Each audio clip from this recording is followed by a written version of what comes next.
We don't always only want to talk about forces, though, when we're talking about work, because maybe we don't know the forces involved. But we know that if a force is being applied to an object, and there's a net force overall, then it's going to be experiencing some acceleration. Or even if you just talk about one force, one portion of something, it's going to experience some acceleration. And so, if you have W is equal to F times delta x, let's just take the x direction, okay, and we'll say that the force is in the same direction, so we'll say the cosine of psi is going to be 1, so cosine of 0 is going to be 1, then what we know about F from Newton's second law is that it equals ma. So let's actually write down the net work is equal to F net times delta x, and I'll explicitly put in cosine of 0 degrees. So that we're talking about the net work along the x-axis, okay, going through a displacement delta x. So this then would be ma times delta x times 1 for cosine of 0. Now, this combination, assuming constant acceleration, which we would be assuming in this case, we've seen before in one of our equations for projectile motion, or just the relationship between velocity, acceleration, and position, that v final squared is equal to v initial squared plus 2a delta x. So if I rearrange this, I can solve for a delta x as vf squared minus vi squared over 2 equals a delta x. And I can put that right back in there. So now I have is equal to m times v f squared minus vi squared divided by 2. If I multiply the m through and also take that 2 over both quantities, and that means I have 1/2 m v final squared minus 1/2 m v initial squared. The reason I did this is to make this completely transparent for what this means. Because we can define the kinetic energy of an object, the energy an object has if it is moving, if it has a speed, as this. It is 1/2 times the mass of the object times its speed squared. So that means that this would be the final kinetic energy minus the initial kinetic energy. And so we can give that the term delta Ke. For delta being our usual symbol, that means final minus initial. So what this really says is that an object will experience a change in kinetic energy if there's work done on it. So the question is, what happens to that? But if you just think about rolling a ball on a floor, on a rough surface, the ball will come to a stop. It will have some initial velocity to start with, it will end up with 0 final velocity, and something has acted on it to make it stop. Something has done work on that object to take energy away from it to make it stop, to make its final velocity be 0. And in that case, we're talking about the friction between the ball and the ground. If you're talking about throwing something up in the air, something is working on that object to make it come to a stop at the top of its path before it comes back down. And the gravitational force is what is doing work on the object in that case. But there is something, some force, that is doing work on an object to make its energy change. And that is what this is saying. So, a work done by a force, the net work,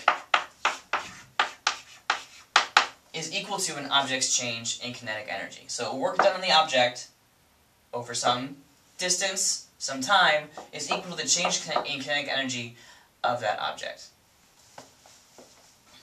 And this, right here, the W equals delta Ke, is called the work-kinetic energy theorem.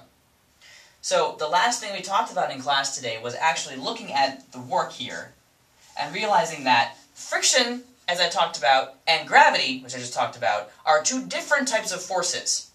And we call one of them conservative forces, a conservative force, and the other one a non-conservative force. Gravity is a conservative force because you can get the energy back. When you throw something up, like this eraser, okay, at the top of its arc, it won't stay there. It's going to come back down. The energy that you have given to it to put it up there is now in a state where the object wants to get rid of that energy and it will fall to the ground, which will get rid of the energy. So if I do that, if I throw it up and it comes down, it goes from some initial velocity here that I've given to it to a final velocity of 0, so it's got 0 kinetic energy up here, and then it reverses. In an ideal world, you get all the energy back. That would be a conservative force. Something where you've done something to an object, but you can get the energy back. If I were to push that, like shove that eraser across the tabletop, it's going to stop. I won't be able to get the energy back. It will start off at some value for the initial velocity, and will end with a final velocity of 0, but I can't get the energy back. So that would be a non-conservative force. So conservative forces do conservative work, and non-conservative forces do non-conservative work. So I have to make that parsing to say that W net is equal to W non-conservative plus W conservative, and that is what gives us our change in kinetic energy. So these would be work done, this is work done by forces where you can recover the energy, and this is work done by forces where you cannot recover the energy. So friction, air resistance, viscous drag, anything like that, where you cannot get the energy back, where it gets converted into heat or sound or motion of other particles that are involved in your system, that would be the non-conservative stuff.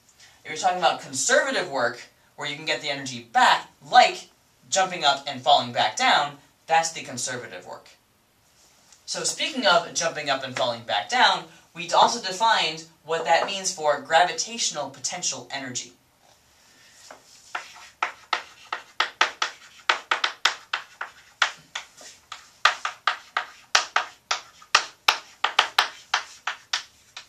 Thankfully, I have two erasers, so I can use this one to demonstrate what I'm going to talk about right now, that if I do move this up here, I have done work on this eraser to move it from this height to this height. I have stored energy in this eraser, because it's not going to want to stay here if I let go of it. It's going to want to fall back down. So I have put potential energy into this object. I have given it energy. It has the potential to do something if left to its own devices. So, because of the influence of gravity, because gravity is pulling it down, since I move it up, it's going to want to go down. And the more I move it up, the more it wants to go down. So, putting it here says, oh, okay, I want to go back down to the ground. Putting it up here says, oh, I really want to go back down to the ground. So therefore it will.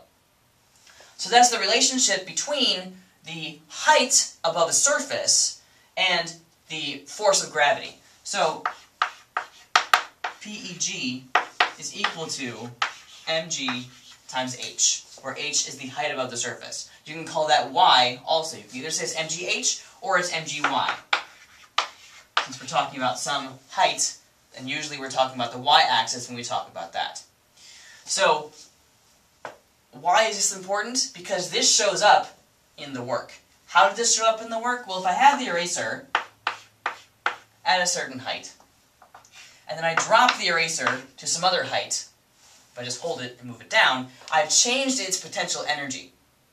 And the gravitational force has done work on that object to change the potential energy. It has lost energy potential. It has lost potential energy to go from here to here, because now it has less stored energy down here than it did up here. So if I just analyze and look and see what that means in terms of equations, to see how this specifically comes in, I have work is equal to the absolute value of the force of gravity. We're just talking about the magnitude of that gravity. Times the magnitude of our displacement, I'm going to put in y right away because we're going in the y direction, times the cosine of the angle between them. Okay? So the cosine of the angle between the force of gravity and the displacement is 0 because they're both pointed in the same direction. So this is going to be 1. So I want the magnitude of our displacement. Let's say it starts off at some y initial and goes to some y final. Okay. So the magnitude of this is actually y initial minus y final because y initial is bigger. Say this is 5 meters, this is 3 meters. Y initial minus y final is 2 meters. And the opposite, your usual delta y would be negative 2 meters. So if I want the magnitude of that, then I would need to put in y initial minus y final. And so distributing this through, I get mgy initial minus mgy final, or PE initial minus PE final, and so that's minus the change in potential energy.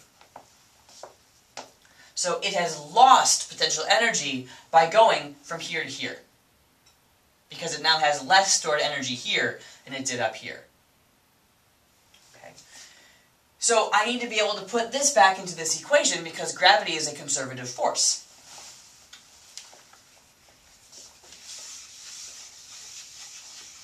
So I can do that.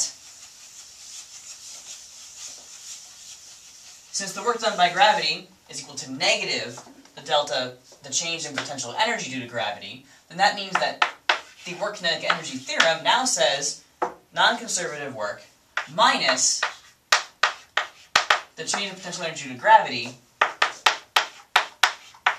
is equal to delta KE. Once we talk about other forces, we'll bring in more potential energies than just gravity, but for right now, we're just talking about gravity's potential energy.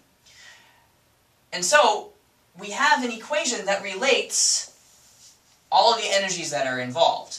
So, W, non-conservative, is equal to the change in kinetic energy plus the change in potential energy. If there is no friction, or anything that is a non-conservative force, the work done by this is 0. And what that says is that the change in kinetic energy is equal to negative the change in potential energy. What does that mean? Well, if you take an object, such as a ball, and throw it up, or let me use the eraser again, then you give it some velocity. At the top it has 0 velocity. But all of that has been changed into a value for the potential energy. And then when it comes back down, that potential energy gets converted back into speed, back into the potential energy. So, at the top of this, the delta kinetic energy is 0 because it's not moving, but it's all potential energy. At the bottom of this, when it hits the floor, then the potential energy is going to be 0, and the kinetic energy is going to be at its maximum. So if I threw it from the floor up, you'd have the exact reverse situation going down, where you have the changing of kinetic energy into potential, and then the potential energy gets converted back into kinetic. And we'll be talking more about that next class, and what this all means, and how to use all this, and all the fun stuff involved in that.